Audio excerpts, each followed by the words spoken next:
네, 영민은 없지만 그래도 팀킴은 맞습니다. 자, 정치는 팀킴 시작하겠습니다. 팀킴 멤버를 소개를 해드려야죠. 정치철학자 김만관 박사 모셨고요. 어서 오세요. 예, 안녕하십니까. 시사인의 김은지 기자 모셨습니다. 어서 오세요. 네, 안녕하세요. 네, 2주 만이죠. 추석 연휴 이제 건너뛰었고 추석은 잘 보내셨죠? 네, 저희는 잘 보내서 좀 쌩쌩한 편인데 음. 진행자께서 굉장히 피곤해 보이시는 너무 상황입니다. 피곤해 보이시는데요. 그렇죠. 인생 자체가 피곤해요. 그렇잖아요. 다크 서클이 워낙 진했는데 갈수록 진해지네. 아니 뭐 그런 의미는 아닌데요. 네. 예. 월요일인데 힘들어 그러니까. 보이십니다. 눈가가 오늘은 뭐 이렇게 지난주에 네. 저희 이제 창기누소 파트너 MC 장원이 자기 이거 이제 다크서클 처리했다고 와서 자랑했는데 지인 할인 받아서 좀 나도 가야 되나? 효과는 좀 있나? 아니 시술보다는 휴식이 더 우선인 것 같아요. 그죠? 그러니까 네. 쉬어야 그지? 되는 것 같아요. 네. 그러게 제가 봐도 그런 것 같습니다. 아 요즘 기력이 딸려가지고 환절기가 되면 특히 그래요. 그래도 뭐 용을 써야죠. 자 네. 오늘 이야기 한번 시작을 해보죠. 김은지 기자가 역시 좀 발제 좀 해주시죠. 네, 지난 주말 사이에 분주했던 이슈인데요. 사실 매조 지어진 것처럼 보이지만 짚어야 될 것들이 있어서 가지고 왔습니다. 영빈관. 네, 878억 원짜리 영빈관 신축 계획이 지난 9월 15일 날 저녁에 언론 보도가 처음 나왔고요. 그렇죠. 다음 날 오후 2시까지만 하더라도 국격을 이야기하면서 대통령실에서 계속 강행하겠다라는 이야기를 했었습니다. 하지만 그날 저녁에 철회를 했는데요. 이게 단순히 해프닝일까라고 본다면 그렇지 않다라고 봅니다. 그러니까 이건 철회는 됐지만 짚을 점은 많다. 네, 특히나 이제 주말 사이에 정치권에서는 김건희 여사 녹취록을 두고 계속 공방이 오고 갔었는데요. 아, 옮길 거야 그거? 그렇죠. 이제 특히나 이제 야당에서 그런 취지의 논평들을 내고 권성동 원내대표나 김기현 의원 같은 경우에는 이제 야당이 김건희 여사만 나오면 저런 식으로 이야기를 한다라는 식으로 굉장히 공박을 했는데요. 본질적인 이슈는 김건희 여사 지시 여부가 아니라 윤석열 대통령과 윤석열 정부가 일을 처리하는 방식 그리고 이것들이 재현될 가능성이 또 있다. 이런 부분들을 우리가 좀 짚어야 될 것 같습니다. 그럼 일 처리 방식에 어떤 문제가 있었다고 보는 거예요? 네, 이제 가장 크게는 두 가지인데요. 밀실 추진 그리고 졸속 추진이라고 볼 수 있습니다. 밀실과 졸속. 네, 민주주의 사회에서 가장 중요한 부분이라고 볼 수 있는데 이 두 가지가 부족했기 때문에 결국 이 이슈가 결국 뒤집어졌다라고 보고요. 당연히 대통령실을 옮길 수도 있고 그리고 그에 따른 영빈관을 신축할 수도 있죠. 하지만 이런 방식으로 해서는 안 된다라고 하는 것이 핵심이라고 본다라는 건데요. 그러니까 JB타임즈에서 잠깐 이제 전해드렸는데 중앙일보 보도를 보면 대부분의 수석들도 몰랐다라는 거잖아요. 그러니까요, 정말. 그러니까 누구와 함께 상의해서 이렇게 그러니까 나라 돈을 쓴다고 하는 것은 살림살이이고 정부 운영의 핵심이라고 할 수 있는데 그러니까 이렇게 밀실로 추진해서 될 수 있는 일이 또 아닌데 더 중요한 건 뭐냐면요. 이게 안 들킬 수 없는 일입니다. 결과적으로 어느 날 갑자기 영빈관이 올라가면 사람들이 그럼 이게 무슨 일이냐라고 물어볼 것 아니에요. 그러니까 절대 멀리할 수 있는 일이 아닌데 왜 이런 식으로 일을 처리했냐라고 하는 게 저는 가장 큰 의문이고요. 예. 그러니까 하나하나 좀 짚어보죠. 그 중앙일보 보도에 따르면 경호처와 대통령실의 일부 담당 파트에서만 논의를 해왔다 이 지금거든요. 그러면 경호처 빼고 대통령실의 담당 파트라고 한다면 총무비서관실이 되는 겁니까? 그렇게 해석을 해야 되는 거죠. 네, 아무래도 그렇겠죠. 이게 네. 대통령실의 살림살이와 관련된 거니까. 그럼 지금 총무비서관이 누구죠? 지금 윤재순 비서관이라고 검찰 출신이죠. 그분이죠. 예. 특히 검찰에서 이제 성비 이슈로 문제가 됐어가지고 처음에 임명할 때부터 좀 논란이 있었던 인사이거든요. 그러면 총무비서관실이 그러면 경호처와 함께 집중적으로 논의를 해왔다라고 한다면 총무비서관실은 뭘 믿고 수석들하고 이걸 공유를 안 했을까요? 이게 핵심이겠네 그러면? 네, 이제 사실 수석뿐만이 아니라 그러니까 결국은 예산을 처리한다라고 하는 것은 국회를 통과하게 되어 있습니다. 그리고 국회 예산안을 내게 되어 있거든요. 그렇죠. 그래서 행정부는 기본적으로 그 내년도 예산안에 관련해서 브리핑을 하고 설명을 하는 시간을 가집니다. 그리고는 그 자료들이 통째로 국회로 넘어가서 예산 심사를 받게 되는 것인데요. 그러니까 이게 눈 가리고 아웅인 게 결과적으로 들통이 날 일인데 왜 이런 식으로 일처리를 했냐라고 하는 것은 차라리 선제적으로 이러이러한 이유로 이것이 필요합니다. 국민 여러분들께 협조를 구하고 이 예산에 있어가지고 만약에 이만큼이 과다하게 계산됐으면 이것들은 좀 줄이고 혹은 이 부분이 더 필요하면 더 필요하다라고 설명을 할 수 있어야 되는데 결과적으로는 언론 보도가 나오면서 몰래 하다가 들킨 것처럼 되어버린 모양새가 됐다는 그러니까 거죠. 바로 그 점인데요. 이게 이제 정상적인 수순이라면 대통령실에서 먼저 자발적으로 저희 영빈관 짓겠습니다. 그래서 예산 편성했습니다. 사실은 브리핑이 돼야 되는 내용이죠. 그렇죠. 이거는. 예. 그렇죠. 근데 안 됐고 이게 언론에 보도된 건 민주당의 한병도 의원이 예산을 뜯어보다가 이거 뭐야? 찾아내가지고 지금 이제 언론 보도가 나오게 된 거잖아요. 예, 이 과정을 지금 김은재 기자 바로 이제 이 점을 지적해 주시는 것 같아요. 뭐 저도 이렇게 과정을 이렇게 들여다보면 저도 문제가 있다는 생각이 많이 드는데 심지어 청와대 내에서의 수석 비서관들 사이에서도 공유가 안 됐다고 이야기를 하셨잖아요. 그런데 이게 문제가 뭐냐라고 하면 이런 예산안들이 이게 헌법 89조에 따라서 국무회의 심사한 일이거든요. 그러면 국무회의에서 분명히 이게 거론이 됐을 거고 이야기가 됐을 내용인데 이런 내용들까지 수석 비서관들이 모르고 있다라고 한다면 그건 좀 기이하고 좀 이상한 일이라는 생각이 들고요.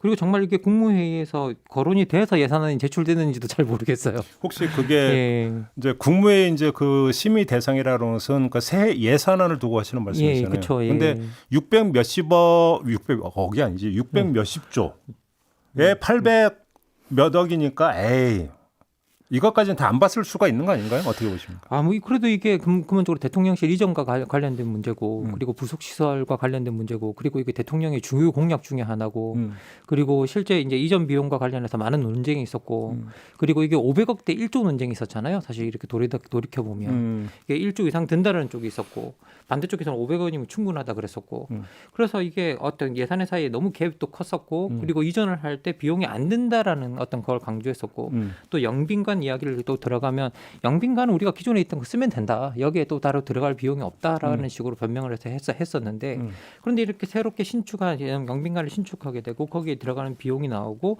그 비용들이 거의 900억에 가까운 돈이고 그게 뭐 그런 거라면 일반 시민들과 국민들에게 이것들을 이해할 수 있는 어떤 근거들을 줘야 된다라는 것들이 분명히 있었을 거고 그럼 거기에 관한 토론이 없었다고 한다면 그게 오히려 이상한 절차인 것 같거든요. 제가 봤을 때는.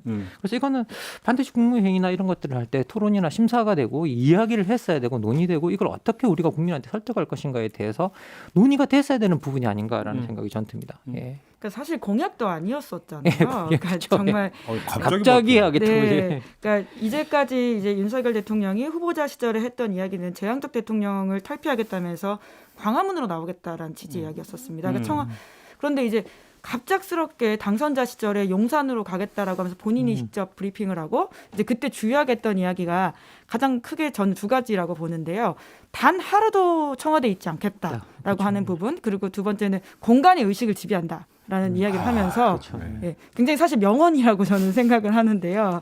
예, 그 두 가지였지만 사실 공약에도 없던 이야기를 이런 식으로 급하게 추진하다 보니까 제가 이제 밀실 추진이 큰 문제라고 했지만 보다 본질적으로는 졸속 추진이라고 하는 지점에 결국 다 들어가 있는 것들이거든요. 그러니까 아주 급하게 왜 단 하루도 청와대에 있지 않고서 이렇게 큰 일을 도모 있는지에 대한 부분들 때문에 계속 삐그덕 거리고 있다라고 하는 거죠. 그렇죠. 아주 중요하면 이게 사실 찬반이 갈릴 수 있는 이야기지만 국민들께 양해를 구하고 설득하고 할 수도 있는 일이라고 생각하거든요. 물론 뭐 삼고라고는 하지만 그럼에도 불구하고 고금리, 고물가, 고환율에도 우리가 국가의 명운을 걸고 해야 될 일이라면 해야 되겠죠. 그럼에도 불구하고 이런 식의 방식은 아니다라고 설명드릴 수 있을 것 같습니다. 자, 여기서 포인트를 약간 한번 바꿔볼까요? 자, 그 영빈관 신축 이야기가 나왔을 때 그때 윤석열 대통령의 그 발언이 다시 소환이 됐잖아요. 뭐 영빈관 같은 경우는 필요하면 청와대 영빈관 쓸 수도 있다라는 발언이 소환이 됐어요. 근데 여기서 제가 한번 여쭤보고 싶은 게 그러면 그때의 그 발언은 얼마나 진정성이 담겨 있었던 것일까? 결국은 여론이 좋지 않으니까 소나기 피해가기용으로 그냥 했던 발언 아닌가? 사실 그러니까 청와대 영빈관을 쓸 생각이 일이라도 있었던 걸까? 저는 오히려 거꾸로 이게 궁금했었거든요. 이게 궁금했던 이유 중에 하나가 더 있는 게 뭐냐면 이번에 새해 예산안을 편성하는 과정에서 청와대 활용 방안과 관련해서 청와대 뭐 그 관련 예산이 476억인가 지금 편성이 돼 있잖아요. 그렇죠. 예. 저는 여기서 사실 이걸 들여다봤어야 되는 거죠. 청와대를 영빈관으로 쓸 생각이 조금이라도 있었던 그 예산에 아마 들어가 있었어야 될 것이다. 그렇죠. 그죠? 찾았습니까? 저는 못 찾았거든요. 아무리 봐도. 그러니까 애시당초 청와대 영빈관을 쓸 수 있다는 발언 자체가 허언 아니었느냐. 사실 이것도 좀 짚어야 되는 거 아닌가요? 어떻게 보십니까, 두 분은? 사실 이게 대통령이 이제 국민에게 던지는 메시지 같은 경우에는 정직성을 기반으로 하고 있고 그리고 그것들이 함부로 던져야 될 말들이 아니고 그리고 던지는 말들이 다 약속이 되잖아요. 사실은 어떻게 보면. 그리고 그 약속들이 무너지고 약속들이 지켜지지 않을 때 정치 지도자와 국민들 간의 신뢰가 무너지기 때문에 우리가 함부로 이제 그런 말들을 뱉어서는 안 된다라고 이제 하는 것들은 다 알고 있는 일이고요. 그러면 또 그 이전의 정당성을 강조하기 위해서 비용이 얼마 들지 않는다라는 이야기를 하고 있었고 그리고 기존에 있는 것들을 활용할 수 있다라고 이야기를 하고 있고 그리고 그 활용할 수 있는 것의 그 장소 중에 하나로서 영빈관 이야기를 했는데 실제로는 이제 그것들이 드러나는 모든 과정에서 보면 애초에 활용할 생각이 없었다라는 이제 그런 것들이 우리가 좀 보이고 있고요. 그러니까 그 사실 대통령이 어떻게 보면 국민들에게 거짓말을 했다라고도 누군가 주장한다고 한다면 그것에 대해서 적극하게 반발할 만한 또 근거도 없다라는 거죠. 그럼 제가 예. 이 점을 그러니까 제기하는 이유가 하나가 있는데요. 자, 그러면 청와대 영빈관을 쓸 생각이 애시당초 없었다라고 한다면 영빈관을 짓겠다라는 생각은 언제부터 했었던 것일까라는 추가 궁금증이 생기게 되죠. 그럼 바로 여기서 조금 전에 김은지 기자가 제기했던 밀실 졸속 추진의 배경에 대한 해석이 달라질 수가 있는 거죠. 바로 이 지점에서 그런 거 아니겠습니까? 그러니까 애시당초 청와대 영빈관을 쓸 생각이 없었고 그렇다면 다른 영빈관 대안을 당연히 생각을 했을 거 아닙니까? 그러면 정말로 뭐 호텔 이런 데 빌려서 쓰려고 하다가 생각해보니까 돈이 많이 들어서 안 되겠다로 바꾼 건지 아니면 애시당초부터 영빈관 신축 계획을 갖고 있지만 공개를 안 했던 건지 이게 사실은 갈라져야 되는 거고 만약에 후자라고 한다면 더 이 밀실 졸속 추진을 더 이해를 못하게 되는 거잖아요. 그런 점에서. 이거 아닌가요? 결국은 이게 고구마 줄기처럼 줄줄줄 따라온다라는 거예요. 이야기가. 그 3월 20일에 대통령 당선자 신분으로서 그때 이제 용산으로 이전하는 것을 직접 브리핑하지 않았습니까? 근데 그때 이제 영빈관 활용 계획에 관련해서는 본인이 이제 브리핑할 때 했던 이야기는 아니고 제 기억에 기자의 질문에 대한 답이었던 것으로 이해하고 있습니다. 그리고 이제 영빈관도 활용할 수 있다라는 취지의 이야기였기 때문에 맞아요. 아마 이제 영빈관 외에 다른 안도 그때 열어두고 있었던 것으로 보이는데요. 말씀처럼 이렇게 큰 이슈에 대해서 모든 걸 열어두고 가능성에 대해서 이야기한다는 것 자체가 사실 제대로 준비된 게 아니라 아주 급하게 진행된 게 아니냐라는 의심을 계속 할 수밖에 없고요. 실제로 그 이후에 대통령실이 이전을 하고 나서 추가로 들었던 비용에 대한 이야기들을 보면 심지어는 뭐 작은 예산이긴 하지만 수많은 곳에서 예산을 좀 전용해서 소위 말해서 땡겨오거든요. 다른 부처에서 지금 돈이 예상했던 것보다 당연히 더 들죠. 이제 그러다 보니까 온갖 군데에서 이제 예를 들어서 이제 행안부에서는 공무원들의 그 출퇴근 버스 이런 비용도 땡겨오고요. 그리고 경찰에서는 맞아요. 물론 비용이 적긴 하지만 급식비를 가지고 옵니다. 그러니까 이런 것들을 보면 과연 이렇게까지 대통령실 이전을 급하게 준비했어야 되는 것인가. 그러니까 청와대에 관련되어 있는 지리적인 문제점들, 그러니까 그 안이 공간이 폐쇄적이어서 대통령이 좀 본의 아니게 소통이 부족한 지점들이 있다. 이런 지적들이 과거에도 있긴 있었습니다. 그래서 문재인 대통령 때도 광화문 시대를 열겠다고 하면서 대통령실 이전 공약을 세운 바가 있고요. 그런데 그때도 어떻게 했었냐면 이게 워낙 사실은 천도에 준하는 큰일이기 때문에 그 광화문 시대 위원회라고 하는 것을 꾸려가지고는 이 공약의 타당성 검증을 했고 그 결과 이게 쉽지 않다라고 해서 국민께 양해를 구하고 공약을 철회한다라고 밝혔습니다. 그러니까 이 정도의 A, B, C 스텝들이 필요한 일인데 이렇게까지 급하게 해서 여기저기 갑자기 급식 먹어야 하는 의경들 밥까지 땡겨왔어야 됐냐. 이게 금액이 크진 않지만 굉장히 심정적으로 받아들이기 어려운 이야기잖아요. 그 군대에 근무하고 있고 거기서 활동하고 있는 의경들에게는 되게 큰 겁니다. 그럼요. 예, 엄청 그러니까 그분들 식사가 작다는 게 아니라 금액 자체는 사실 많지 않을 수 있어도 이것이 주는 메시지가 이렇게까지 급하게 대통령실을 이전했어야 됐냐라는 생각이 들게 자꾸 드는 거죠. 그렇죠. 첫 단추를 잘못 깬 거죠. 애시당초. 뭐 옮겨가기 위해서 여러 가지 변명을 하는 가운데 뭐 축소 이야기를 뭐 축소된 어떤 그런 이야기들을 많이 했던 것 같고요. 그리고 또 하나 돌이켜 보면 저희들이 또 이제 문제 제기를 해야 될 게 그렇게 옮겨가는 일이 중요한데 큰 일인데 사실 이게 대통령 집무실 옮겨가면 대통령 관사도 따라 옮겨가는 건 되게 당연했었고 그럼 거기에 대한 또 이야기는 또 없잖아요. 근데 사실은 그게 또 지어질 거라고 저는 많은 사람들이 다 생각을 하고 있고 그리고 당연히 그게 따라와야지만 또 국가 안보 차원에서도 맞는 거고 그러면 그런 것들이 어떻게 이루어질 건가에 대해서 국민들에게 설명하고 어떻게 비용이 들고 그리고 뭐 그건 어떻게 어떤 뭐 재원을 조달하고 뭘 어떻게 하겠다라는 플랜들을 우리한테 이야기해야 되는데 이 국민들한테 그런 이야기는 전혀 없이 그 뒤에 이번에도 이 예산을 스리슬쩍 끼워 넣는 방식으로 해서 누군가가 찾아보고 이게 있네라고 해서 이야기가 드러나는 방식으로 이야기를 하고 뭐 이렇게 논의가 전개되고 그리고 공공적인 사안이 나오고 그리고 그런 사안이 나왔을 때 뭐가 아무렇지도 않은 듯이 미안한 기색, 일말의 기색도 없이 그리고 뭔가 이게 절차와 이런 것들이 잘못됐다는 것에 대한 일말의 인정도 없이 아니 그냥 국격에 맞는 어떤 영빈관을 지으려고 했다라고 이야기하는데 아니 국민들을 무시하면서 그런 일을 추진하는 것 자체가 국격이 떨어지는 일이라는 생각이 드는데 이게 말도 안 되는 그런 변명과 함께 이런 일을 추진하는 과정 자체가 되게 불투명하고 그 불투명성이 사실은 비민주성을 만들고 있고 그리고 더 나아가서는 부패 가능성까지 연결될 수 있기 때문에 상당히 큰 문제라고 저는 생각합니다. 그러면 예. 전격적으로 윤석열 대통령이 또 철회 지시를 했잖아요. 그러면 이 시츄에이션은 어떻게 이해를 해야 되는 겁니까? 뭐 우선은 결론적으로 말씀드리자면 철회한 건 잘한 거라고 생각합니다. 예, 이제 그럼에도 불구하고 철회 결정에 대해서는 의미 있다라고 생각을 하는데요. 하지만 이제 그 김만관 박사님도 여러 차례 말씀하셨지만 과정 자체가 사실 굉장히 중요한 민주주의 과정에서 핵심이고 이 과정을 들여다봐야지 다시금 비슷한 방식이 재현되지 않는다라고 생각할 수 있거든요. 사실 우리가 이렇게 군사작전 하듯이 일사불란하게 무언가들을 진행하는 아주 복잡한 정책 사안들에 대해서도 하는 걸 봤습니다. 5세 입학 논란이 그런 이슈였었거든요.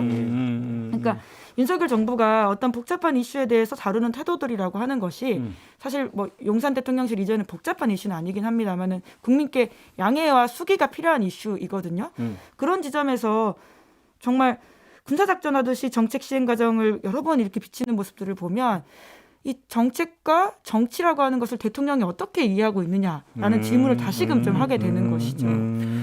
뭐 시작할 때부터 이제 김은지 기자님께서 정말 정확하게 계속 지적을 하고 계셨는데요.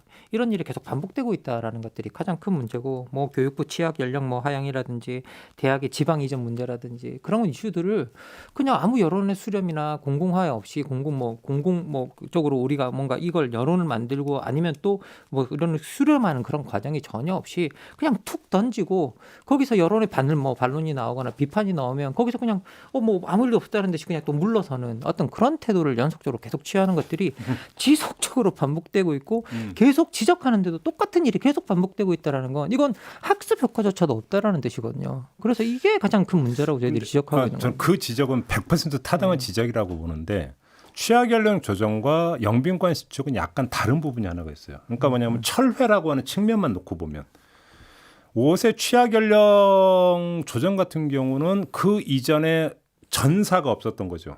앞에 스토리가 없단 말이에요. 그런데 영빈관 시축이라고 하는 것은 대통령실 이전이라는 이전 스토리가 있잖아요. 그럼 이전 스토리에서 국민 여러분이 어떻게 움직였는지를 알잖아요. 윤석열 대통령도. 그런데도 이렇게 했다라고 하는 점에서 이걸 도대체 어떻게 이해를 해야 될 거냐라는 문제가 발생을 하는 거거든요. 그러면 잊은 겁니까? 6개월 전에 일을 잊은 거예요? 아니면 무시했던 거예요? 뭐예요? 무시한 거라면 왜 또 갑자기 철회 지시를 합니까? 저는 그게 이해가 안 되거든요. 그게. 사실 저도 이제 그래서 이제 대통령실 이전에 관한 한국갤럽이 조사했던 여론조사 동향을 이렇게 쭉 이제 살펴보니까요. 이게 3월달에 대통령 집무실을 유지하는 게 좋다가 53%, 이게 용산으로 집무실을 이전하는 게 좋다가 36%, 그리고 6월달에 조사한 결과를 보면 이제 이전한 다음에 좋게 본다와 좋지 않게 본다가 44%로 동일하게 나타났었어요. 그냥 어차피 옮겨간 거 이제 뭐 이거 할 수 없다라고 생각하신 분들이 되게 많았던 것 같은데요. 근데 또 8월 조사 보면 대통령 집무실이 용산으로 이전됐다. 이에 대해서 의견이 어떠냐 했더니 좋게 본다 31%, 좋지 않게 본다가 56%로 올라가 있거든요. 결국 이전하고 난 다음에 국민들이 볼 때 이게 여론이 나빠진 거죠. 이게 별로 이게 좋지 않다라고 이제 생각이 드는 이제 이야기들이 나오고 있는 건데요. 그러면 이런 상황 속에서 오히려 이제 어떻게 보면 그러면 여기서 뭔가 더 하고 싶은 게 있다고 한다면 오히려 더 국민들에게 다가가서 이 문제에 대해서 밝히고 설득하는 과정이 있어야 되는데 여론이 좋지 않으니까 그걸 숨기는 방식으로 문제를 해결하려고 했던 건 아닌가라는 이제 생각이 좀 들고요. 혹시 제가 이 질문 한번 던져볼 테니까 너무 나간 질문인지 한번 좀 두 분이 좀 대답을 해줘 보세요. 검사 출신이잖아요. 검사 평생 이제 검사 일을 하셨던 분으로서 검사 업무 수행의 특성이 두 가지가 있습니다. 하나는 과정의 밀행성. 이라고 하는 특성이 있죠. 두 번째, 결과는 무조건 나오게 돼 있죠. 기소든 불기소든. 다시 말해서 뜨뜻미지근한 되는 것도 아니고 안 되는 것도 아니고 시간이 숙성 과정이라는 건 없죠. 검사 일에는. 혹시 이 두 가지가 국정을 운영하는 데 있어서 그 스타일이 그대로 지금 녹아 들어가고 있고 배어 있는 것이냐. 이 추정이 한번 해볼 수 있는 추정 같은데 두 분은 어떻게 생각하십니까? 그러니까 사람이 순식간에 바뀔 수가 없고 특히 이제 나이가 많이 들수록 과거의 경험에 지배되기 때문에 그건 너무나 그러니까 어떤 면에서는 이해할 수 있습니다. 이제 그 20몇 년 동안에 했던 검사 생활의 인이 본인한테 바뀌어 있어서 쉽게 이게 바뀌기 어렵다라는 것들도 분명히 알겠는데요. 중요한 건 뭐냐면 국민은 피의자가 아닙니다. 국민은 범인이 아니거든요. 그러니까 지금 검사로서 했던 대상자들은 다 피의자, 잠재적 범죄자들입니다. 그렇죠. 항상 거짓말할 가능성이 있고 자기의 죄를 변명하거나 혹은 숨기려고 하는 사람들이었기 때문에 밀행성이 아주 중요한 이슈라고 할 수 있죠. 하지만 국민은 범죄자가 아니거든요. 설득하고 양해를 구하고 대화하고 타협하고 말씀을 들어야 될 대상자입니다. 그런 점에서 빨리 바뀌셔야 된다고 저희가 여러 차례 이 방송에서 이야기 드린 적이 있는데요. 여전히 그런 태도들을 가지고 있다면 사실 더 이상 국민들이 대통령의 어떤 과거의 히스토리를 이해해야 될 상황까지 가야 되냐라는 좀 답답함도 있긴 하나를 합니다. 더 추가를 해야겠네요. 하나를 더 추가를 해야 되는 것은 검찰에서 어떤 뭐 기소를 할지 말지를 결정하는 과정에서 수직적 유계 구조 속에서 결정이 이루어지지 수평적 어떤 조직 내 토론 문화를 통해서 도출하는 건 아니지 않습니까? 아까 이래서 중앙일보 보도가 많다면 일부 극소수만이 논의를 진행을 해왔다. 밀실에서. 이 이야기도 결국은 정점에 윤석열 대통령에게 수직적으로 논의가 진행되어 왔다는 얘기 아니겠습니까? 혹시 이것도 여기에 배어 있는 거라고 봐야 되는 겁니까? 어떻게 생각하십니까? 뭐 저한테 물으신다면 저는 정직하게 말씀드리겠습니다. 저는 이제 그렇다. 제 생각은 그렇다. 뭐 사실이 그렇다는 게 아니라 제 생각은 충분히 그럴 수 있다라는 생각이 들고요. 그리고 김민지 기자님께서 국민들은 잠재적 범죄자가 아니다. 그래서 이제 그렇게 취급하면 안 된다라고 말씀하셨는데 국민들 입장에서 보면 오히려 권력자들이 잠재적 범죄의 가능성을 가지고 있는 거죠. 국민들 입장에서 보면 네. 예, 권력자들이 잠재적 범죄의 가능성을 가지고 있는 거고 국민들 입장에서는 권력자들이 우리한테 거짓말하는 게 아닌가가 걱정이 되는 거지. 예. 지금 그 말씀은 예. 영국의 액튼 경인가요? 예. 이 분야에 따르는 권력은 부패하게 돼 있다. 그 예. 차원의 말씀인 예, 거죠. 맞죠. 그렇죠. 예. 모든 포괄적인. 정부는 거짓말한다. 뭐 예. 이런 것들은 예. 저널리즘에서 굉장히 중요한 이야기이긴 하거든요. 예. 그래서 모든 권력 사실은 정치학에서도 늘 이야기 모든 권력은 거짓말합니다. 그리고 뭐 그러면 그것들을 국민들이 걱정할 일이지. 그리고 국민들이 아니 잠재적으로 볼 때 아니 저 우리가 그걸 권력이 부패하는 걸 걱정하는 거지. 국민들이 부패하는 걸 걱정하는 건 사실은 말이 안 되거든요. 그건 웃긴 거거든요. 그래서 민주적 어떤 사회에서 어떤 권력이 있으면 실제 그 권력은 국민과의 관계를 설정할 때 수평적으로 설정하고 그리고 자기가 하고 싶은 일이 있으면 그것들을 설득하는 과정을 가져오고 공개적으로 설득하고 그리고 이유를 타당하게 대고 그걸 실행할 수 있는 근거 플랜을 대고 재원을 어떻게 조달할 것인가 국민들에게 설득하고 그것들이 어느 정도 설득력이 있을 때 국민들은 동조해주고 그리고 그것들이 실제 설정 계획대로 안 된다고 할지라도 그것들이 투명하게 과정 속에서 계속 드러나고 있었다고 한다면 저는 국민들이 그걸 이해할 거라고 생각을 합니다. 대부분 대체로. 예. 그런데 그런 과정을 거치지 않고 자꾸 자기들이 하고 싶은 일은 따로 있고 국민들이 반대할 거야. 그러니까 우리가 이거 국민들한테 알리지 않고 그냥 이렇게 해버릴 수 있는 방법이 없을까? 마치 그런 걸 연구하는 듯하게 연구하는 건 아닌가라고 보이고 있다라는 거죠. 지금 현재 하는 모든 행위들은. 그래서 그 부분이 상당히 뭐 문제라고 저는 생각이 듭니다. 예. 정말 오해하면 안 될 게 검찰 수사에서의 자명성은 실제로 그게 굉장히 잘 지켜집니다.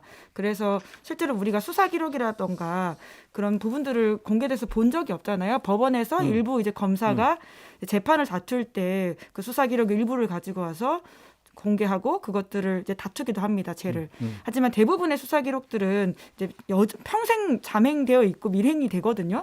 하지만 국정이라고 하는 것은 그럴 수가 없습니다. 제가 아까도 말씀드렸던 것처럼 예산 계획이라고 하는 게 국회의 텅으로 다 넘어가기 때문에 그렇죠. 평생 비밀이라고 하는 건 있을 수도 없고요.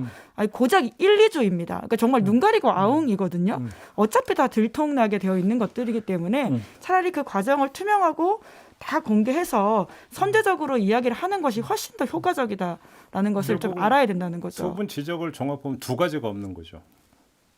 국정에 국민이 없고 정치가 없는 거 아니겠습니까? 그렇게 정리를 하면 그런데 그러면 정부 수석실은 왜 그렇게 개편했을까요? 대통령이 먼저- 생각하는 정치라고 하는 것과 정무의 기능이라고 하는 것이 무엇인지를 좀 되묻게 되는 어떤 인선이라고 볼 필요가 있을 정무적 텐데요. 판단을 하고 네. 정보를 취합하고 정무적 판단을 내서 대통령한테 진언을 드리면 그걸 수용하는 이런 과정이 아니라 결국은 대통령의 하명을 정치권 영역에서 집행에 들어간 파트 혹시 이렇게 생각하고 있는 겁니까? 그렇게 만약에 생각한다면 여전히 풀리지 않는 이 국정 그렇죠. 운영의 난맥상이 있을 것이다라는 말씀을 좀 드리고 싶습니다. 뭐 제가 사실 방송 들어오기 전에도 이제 김은지 기자님한테 제가 푸념처럼 이야기했는데 똑같은 문제가 계속 반복되고 있고 사실 똑같은 문제를 지적하고 있고 그리고 여러 가지 뭐 비선 뭐 이렇게 우리가 뭐 사적 채용이라든지 여러 문제를 다 이야기할 때도 어떤 과정을 투명하게 공개하고 필요성을 설명하고 뭔가 그런 과정들이 다 있어야 된다고 하는데 그런 과정이 계속 없다. 그리고 국민들을 계속 약간 이렇게 반복된다고 한다면 국민들을 계속 무시하고 국민들을 외면하는 과정 속에서 계속 정치가 이루어지고 있기 때문에 국민과 함께 가는 정치가 돼야 된다라는 이야기를 계속 드리고 있는 건데요. 이걸 뭐 몇 달째 계속 드리고 있는데 똑같은 상황이 몇 달째 계속 반복되고 있으니까 이게 정말 정부나 대통령실이 학습 효과가 있는 건가, 정말 뭔가를 배우고 있는 건가에 대해서 계속 의심이 들 수밖에 없다라는 생각은 듭니다. 그러니까 김 박사님 말씀하신 게 말 그대로 소통이잖아요. 그렇죠. 예. 근데 윤석열 대통령이 용산으로 가겠다라는 이야기를 했던 가장 중요한 어떤 명분이 소통 강화였거든요. 재앙적 대통령제에서 내려와서 본인은 국민과 직접 소통하시겠다 이런 이야기였었는데 사실은 그 이후에 그 용산 대통령제를 소통 강화하기 위해서 실제로 소통하지 못하는 모습들을 보이고 있다라고 하는 것은 되게 아픈 지적입니다. 그러니까 좀 아프게 받아들이실 필요가 있지 않나라는 생각이 들고요. 나 도어 스팽 하고 있는데 그렇게 생각하는 거 아니에요? 그러니까 도어 스태핑 이상의 소통들이 필요하다. 소통이라고 하는 것은 단순히 아침에 2, 3분 정도 질문 3개를 받고 자기 이야기를 하는 게 아니라 그렇죠. 예. 가정으로서의 소통 그리고 수기로서의 소통이라고 하는 것이 핵심이라고 볼 수 있죠. 근데 요즘 투명성. 도어 스태핑 그러니까 출근길 문담 이야기 나왔으니까 잠깐 새끼로 좀 요즘은 별로 뉴스가 안 되대. 아니, 상대적으로 좀 덜 하기도 하고요. 예, 그리고 이제 요즘 좀 정제가 되나? 대통령이 먼저 이제 일종의 모두 발언 같은 것들을 좀 하고 질문들을 한두 개 받고 들어가는 형식이어서 조금 덜 그런 면도 있는 것 같습니다. 그러니까 두 분이 어떤 국정 운영 과정에서의 공개성, 투명성 이런 얘기를 했는데 그게 안 되고 있다면 여기는 또 이런 것도 있는 거잖아요. 두 가지가 오히려 있는 거죠 이때는. 야당에 대한 불신, 그다음에 언론에 대한 불신. 이게 깔려 있는 거 아닙니까? 응? 이게 공개하고 투명하게 한다고 해서 야당이 협조할 거 아닌 것 같고 괜히 왜곡해서 잘못 전달될 거 같고 혹시 이런 것도 깔려 있는 거 아닙니까? 어떻게 보십니까? 저는 만약에 그렇게 이제 같이 정치를 해야 될 파트너를 계속 불신하는 상황이라고 한다면 전 정치는 가능하지 않다라고 생각합니다. 어쨌든 이게 우리가 정치의 학에서도 저희들이 불신으로 만들어지는 이론이 있고 신뢰를 바탕으로 만들어지는 이론이 있거든요. 그래서 사회계약도 불신으로 만들어지는 대표적인 이론이 홉스 이론이고 거기 들어가 보면 결국은 하나의 왕권에다가 권력을 몰아주는 수밖에 없다라는 결론이 나오게 되고요. 결국은 우리가 신뢰하기 때문에 권력을 나눠갖는 의회 형태를 만들 수 있다는 게 로크적 계약론입니다. 그래서 사실 우리가 정치학에 들어가서도 어떻게 사회계약이 만들어지고 어떻게 정체가 만들어지는가, 어떻게 의회가 만들어지고 어떻게 권력이 몰아지는 어떤 절대 권력이 만들어지는가를 이야기할 때도 결국은 불신사회에서는 절대 권력이 만들어지고 서로 신뢰할 때만이 권력을 공유할 수 있는 의회제가 돌아갈 수 있다고 이야기를 하는 건데요.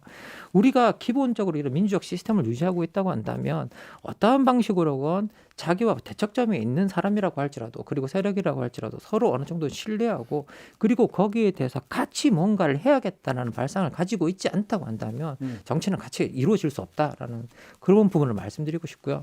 그래서 이게 기본적으로 어쨌든 지금 현재 다수당이 누구인지를 봐야 되고요. 정책을 실현하기 위해서는 다수당의 도움이 필요합니다. 그러면 그 다수당과 같이 어떻게 협력 체제를 만들고 어떻게 그런 것들을 같이 갈 것인가에 대해서 구축을 하는 것이 지금 현재 첫 번째 해야 될 일이 아닌가라는 생각이 듭니다. 저는. 예.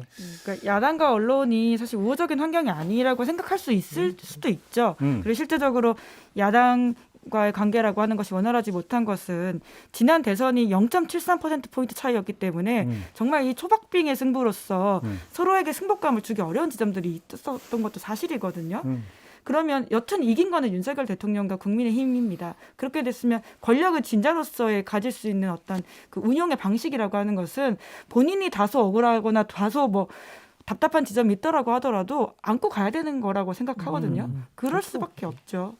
근데 두 분이 이제 스리슬쩍이라는 표현을 썼잖아. 아까 예산안에 스리슬쩍 끼워 넣었다는 얘기가 더불어민주당 입장에서 되게 기분 나쁜 얘기인 게 스리슬쩍 끼워 넣으면 저 무능한 야당이 이거 발견 못할 거다라는 전제를 깔고 있는 거거든. 이게 말이 되는 얘기입니까 이게? 그러니까 제가 그래서 아까 눈 가리고 아웅이라는 말씀을 드렸잖아요. 그러니까 결코 그렇지 않습니다. 결국 발견이 되거든요. 그러니까 야당 시간의 문제에 한병도 의원이 불과합니다. 찾아낸 거잖아. 예. 아니 그리고 그걸 넘어갔다고 할 때도 나중에 터 닦고 이렇게 설어야 될 거 아니에요. 그러니까 어느 날 갑자기 그러면 영빈관에 지우면 그게 보일 텐데 예. 그걸. 지진으로 쏟고 예. 이런 거가 있는 것 같아요. 그러니까 그 정치 아웃사이더가 권력을 쥐었을 경우에 기존 정치권을 대단히 어떤 생산적이지 못하면서 싸움만 벌이는 소모적인 집단으로 바라보는 경향성이 있죠. 네 맞습니다. 저는 뭐 거기까지는 그럴 수 있다고 생각을 해요. 그러면 이때 보통 권력을 쥔 정치 아웃사이더가 이제 취하는 가장 기본적인 행동 방식이나 노선이 뭐냐면 대중동원이잖아요. 이런 경우에는. 그러면 일종의 뭐 포퓰리즘 정책이든 맞습니다. 뭐가 되든 대중을 동원해 가지고 정치권을 압박해서 따라오게 만드는 이게 어찌 본다면 정석 플레이인데 윤석열 정부에서 나타나고 있는 특성이 뭐냐면 대중 동원도 못 한다라는 거잖아요. 이게 핵심 아닙니까? 오히려 지금 이야기하고 있는 거예요. 대중 동원이 아니라 대중이 외면하는 사람만 지금 건드리고 있다라는 게 문제의 본질 아닌가요? 뭐 이게 근본적으로는 전 그걸 못하는 게 정치권에서 볼 때는 아웃사이드일지 몰라도 권력적 차원에서 보였을 때는 또 차원에서 본다면 인사이드였기 때문에 그 일을 못하는 거라고 저는 생각합니다. 오호. 예, 사실 이게 아웃사이드들이 가장 큰 관점은 뭐냐면 바깥에 있는 사람들이 어떤 심정이라는 것들을 가장 잘 이해하고 있고요. 그리고 그 심정을 잘 건드려서 동원하는 방식을 씁니다. 그래서 근본적으로 여기서는 이성적 설득보다는 감정적인 동조를 많이 그렇지. 취하거든요. 그렇지. 그런데 이게 감정적으로 동조가 안 되는 세력들인 거죠. 지금까지 정치에서만 아웃사이더일지 지배 집단이라는 측면에서는 똑같다는 인사이더였다. 거죠. 예, 인사이더였다는 거죠. 그래서 이게 도저히 그 일반 국민들과 어떤 같이 공유하는 감정적으로 공유하는 지점이 없기 때문에 저는 그 동원도 좀 불가능할 거라고 생각합니다. 예. 그럼 앞으로 어떻게 해요?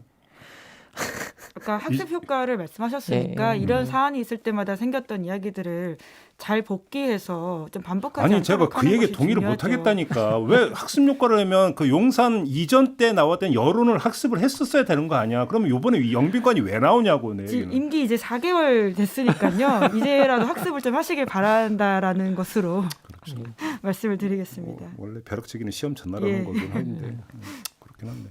그러니까 제가 바로 그거예요. 왜 학습 효과까지 나타나지 않을까? 제일 갖고 있는 의아함이 그거예요. 용산 이전에서 저렇게 사실은 지지율이 최고로 올라갔을 때가 대통령 당선인 시절 아니에요? 네, 근데 쭉 떨어진 게 그 이전 때문이었잖아요. 그 경험을 갖고 있는데 영빈관 지적을 저런 식으로 한다. 저는 그게 제일 이해가 안 되는 거거든요. 근데 또 철회지시를 하면서는 국민 심력 끼치지 말라고 했다면서요. 그래서 이걸 어떻게 이해가 안 돼. 이해가 안 돼서 지금. 국민이 누차 말씀드리지만 국민이 이해될 상황은 아닌 것 같습니다. 대통령이 국민을 이해하게 만들어줘야 되는 것인데 예, 자꾸 그것이 반복된다. 그리고 아직 정권 초다. 이런 이야기를 좀 드리고 싶습니다. 바뀌어야지만 정말 가능한 이 국정 운영이다. 그러니까 바뀌어서 뭐 잘 되고 말고가 아니라 진짜 바뀌셔야 된다. 이런 이야기를 좀 드리고 싶습니다. 그리고 솔직히 정권 초라서 하고 싶은 이야기 정말 많은데 안 하는 것도 정말 많습니다. 그렇지. 사실 입에 담아두고 이거 말해야 되는데 이 정권 초인데 내가 우리가 이렇게 말하면 되나 싶어서 입에 담아두고 꾹꾹 눌러두는 말들도 엄청나게 많거든요. 그러니까 실제로 지금까지 나왔던 비판들도 이제는 정치 과정 속에서 비판을 우리가 막말로 한다거나 이런 것들이 너무나 나쁘다는 것들이 저희들도 학습 효과가 있기 때문에 그런 식으로 하지 않으려고 정말 노력을 하고 있고요. 그리고 이제 정말 어떻게 보면 이성적이고 어떤 도움이 될 만한 이야기를 하기 위해서 비판에 그치지 않고 도움이 될 만한 어떤 이야기를 하자. 그런 이야기를 계속 하고 있어서 그런 이야기를 하기 위해서 노력을 하고 있는 시점입니다. 그러면 이런 이야기를 할 때 우리 권력을 차지한 사람들이 거기에 대해서 좀 귀를 기울이고 그것을 의견을 수렴하고 그리고 그것들이 자신의 정책을 실현하는데 좀 알맞는 방향으로 좀 잘 썼으면 좋겠다라는 생각이 듭니다. 예. 알겠습니다. 마무리하기 전에 없앨 거야 하고는 상관없는 일이었겠죠? 그러길 바랍니다. 예. 그러길 바랍니다. 이제 거기까지 가면 저는 끝난 거라고 생각합니다. 예. 그렇죠. 뭐 그때 되면 무슨 뭐 분석이고 뭐고가 없는 거죠. 예. 그렇게 돼버리면. 알겠습니다. 네, 저도 그러길 바라면서 오늘 정치는 팀킴 마무리하도록 하겠습니다. 두 분 수고하셨고요. 저도 함께 올라가겠습니다. 고맙습니다.